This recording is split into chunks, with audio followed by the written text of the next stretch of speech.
Hi guys, welcome back to my channel. On today's video I'll show you how to sew this stretchy lycra fabric, and it looks like that. First I'll show you how to sew the wrong way this stretchy lycra fabric.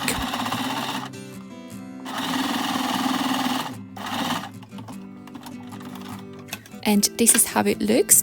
As you can see, there are loads of missed stitches along the seam. I'll point out all these stitches. As you can see, it missed a lot of stitches on this straight seam on both sides, so it looks like that. Next, I'll show you how to sew this stretchy fabric the right way. I'm removing my sewing foot, it looks like that, and I'll be using this tape, and I'm gluing this tape at the bottom of the sewing machine foot there, cutting excess tape off on both sides. So my sewing machine foot is prepared, looks like that. Next, I'm entering this sewing machine foot back on there, and I'm piercing sewing machine needle through that tape there, and I'm pulling top thread under the tape, so both threads are at the bottom, not on the top. So as you can see, both threads are under the tape, under that foot.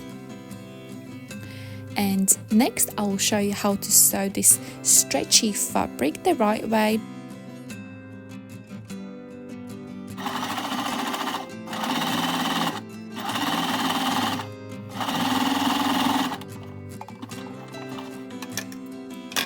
And this is how it looks.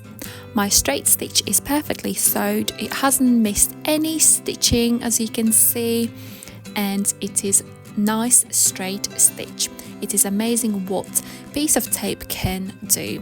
This sample stitch is sewed without the tape on the foot, and this one with the tape on the foot. Amazing. If you have any difficulty to sew stretchy fabric, I highly recommend using a tape and taping the back of the sewing machine foot with the tape for perfect stitching. If you have any questions how to sew stretchy fabric, please comment down below in a comment box. Thank you so much for watching this video. I'll see you next time. Love, Anita.